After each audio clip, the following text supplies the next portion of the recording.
कामख्यां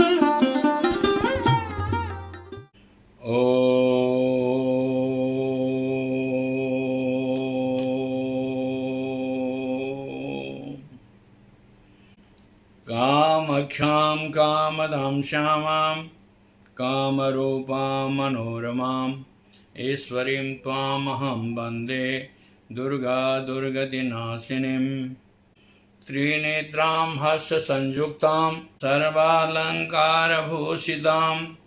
बीजां त्वामहं वन्दे दुर्गा दुर्गतिनाशिनीं। माँ कामाख्या परम्बा जगदम्बा की जय। आप सबों का कल्याण हो, आप सब खुश रहें, आप सबों को माँ भगवती की सदा कृपा आप सबों पर प्राप्त हो। आज के दिन बहुत बड़ा ही महत्वपूर्ण है, जो आप सबों के जीने का एक रास्ता भी है, खास करके साधकों के लिए और गृहस्थी के लिए। इसलिए है कि 1 जुलाई को 12 बजे के बाद से 2 जुलाई के 11 बजे कहीं 10 बजे दिन तक एकादशी का व्रत रहेगा।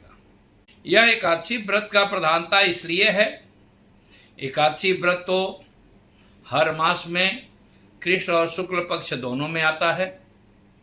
इसकी महानता इसलिए कही जा रही है कि खास करके माँ भगवती परम्बा जगदम्बा कामाख्या का मेला जो है अभी 1 हफ्ता पहले व्यतीत हुआ है। इसमें सभी की मनोकामना पूर्ण होने के लिए सभी लोग माँ भगवती के दरबार में हाजिरी दिए हैं, आए हैं। दूसरी चीज ये है कि यह एकादशी व्रत जो है वो जोगिनी एकादशी इसका नाम है। तो साधकों के लिए इसलिए प्रधानता है इसका कि माँ भगवती 10 महाविद्या है, 10 महाविद्या का आराधना किया जाए। लेकिन मैं खास करके करता हूँ पर ब्रह्म स्वरूपांच वेद गर्भ जगन्मयी सांडे त्वामहं वंदे दुर्गा दुर्गति नाशिनीं।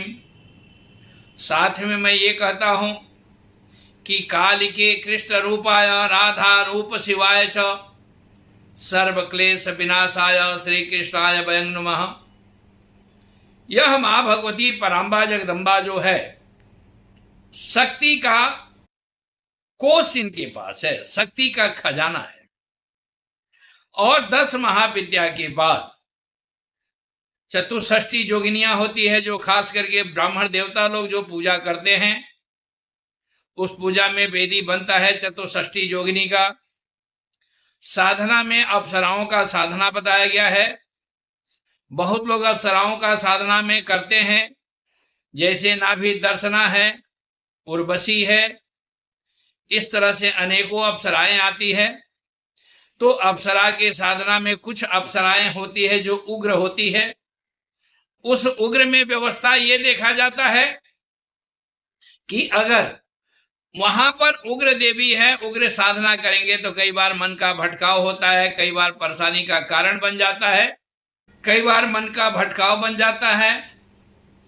उग्र जो भी देवी देवता है उनको बड़ी सावधानी से साधना करनी पड़ती है। तो मैं आप सबों को यही कहूँगा कि माँ भगवती की प्रार्थना, माँ भगवती की आराधना।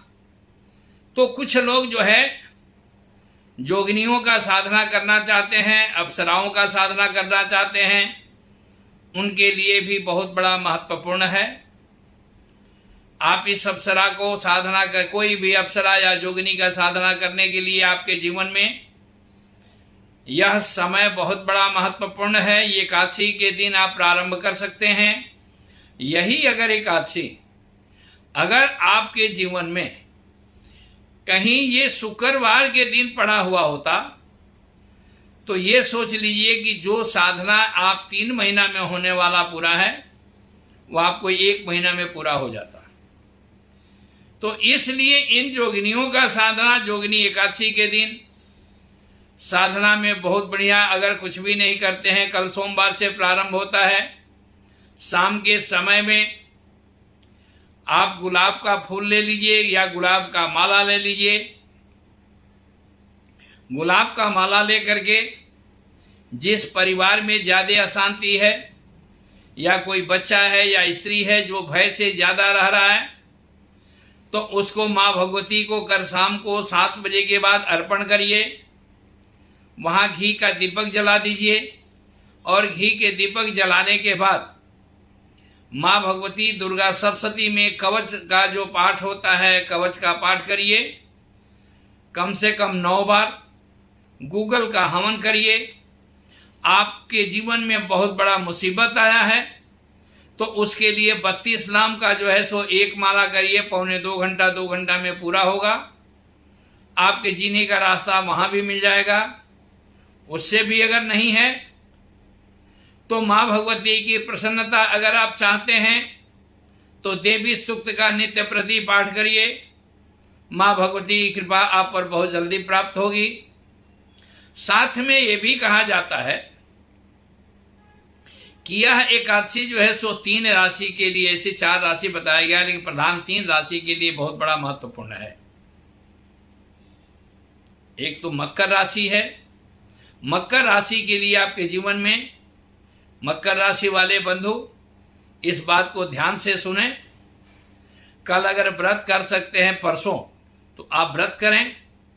व्रत नहीं कर सकते हैं तो चावल भोजन में न लें।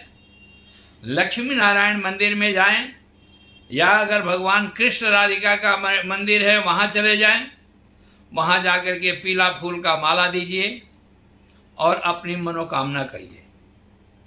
क्योंकि कुछ अप्सराएं होती है जिनको सफ़ेद माला दिया जाता है, किसी को लाल माला दिया जाता है, किसी को पीला माला दिया जाता है। तो आप कल जो है सो परसों 2 तारीख को, 2 जुलाई को आप सुबह स्नान करें। स्नान करके ओम नमो भगवते वासुदेवाय का जाप करें, विष्णु सहस्र नाम का जाप करें,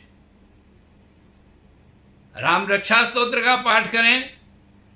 उसके बाद से मंदिर जाइए और जा करके उनको पीला फूल, पीला फल उनको अर्पण करिए। उससे फायदा ये है कि आपके जीवन के जो भी कठिनाइयां हैं वो कहीं ना कहीं रास्ता बनेगा। मकर राशि वाले, मेष राशि वालों के लिए भी है कि रुका हुआ काम होगा, मकान का सुख मिल सकता है या वाहन ले सकते हैं। साथ में कहीं पैसा रुका हुआ है वो मिल सकता है। गड़ा हुआ धन भी या बात उन किसी रिश्तेदार से भी अचानक द्रव्य आ सकता है। साथ में तुला राशि है। तुला राशि वाले को भी बहुत ही फायदा हो सकता है क्योंकि तुला राशि का मालिक शुक्राचार्य है। तो शुक्र ग्रह विलासिता देते हैं, ऐश्वर्यता देते हैं। आप उनका पूजन करें, भगवान का, विष्णु का। कुछ नहीं तो ओम नमो भगवते वासुदेवाय करें। अगर नहीं कर सकते हैं राम राम राम राम ही खाली 1 माला जाप करिए, 3 माला करिए, 5 माला करिए, 11 माला करिए। माँ भगवती की कृपा आप पर बनी रहेगी। आपके साथ सदा माँ भगवती आपका कल्याण करे, मेरी यही प्रार्थना है और माँ भगवती प्रसन्न रहे। धन्यवाद। जय माँ भगवती कामाख्या सबका कल्याण करे, सबका रक्षा करें, सबको सुखी रखें, सबको संतुष्ट रखें। साथ में मैं ये भी कहूँगा कि भूमि पूजन भी मैं बहुत जल्दी करने जा रहा हूँ क्योंकि मैं कल मंगलवार को कामाख्या से जाऊँगा। तो हरि शयनी एकादशी के पहले एक बार हो सकता है कि आषाढ़ नवरात्रि में ही मैं वहाँ पर भूमि पूजन करके और अपना जो है सो मंदिर का काम का शुरुआत होगा। आप सब चाहें तो आप उसमें सहयोग दे सकते हैं। जिसके मंगल भारी है, दाम्पत्य सुख में बाधा है, विवाह में विलंब हो रहा है, उसके लिए उसमें ईंट का दान कर सकते हैं। पंचमुखी हनुमान जी का स्थापना होगा, उसमें हनुमान जी में के मूर्ति में हनुमान जी की व्यवस्था में आप दान कर सकते हैं क्योंकि पहले हनुमान जी की प्रधानता है वहाँ पर। इसके बाद से 12 ज्योतिर्लिंग का सावन में मैं प्रयास करूँगा कि श्रावण में स्थापना करूँ। इसके बाद धीरे धीरे करके 51 पीठ का भी मंदिर बनाने का प्रोग्राम चल रहा है। आप सबों का सहयोग से ही सारा काम होना है। माँ भगवती की कृपा बनी रहे आप सबों पर। आप सब खुश रहें, सुखी रहें, सुसंपन्न रहें। जय मां कामाख्या।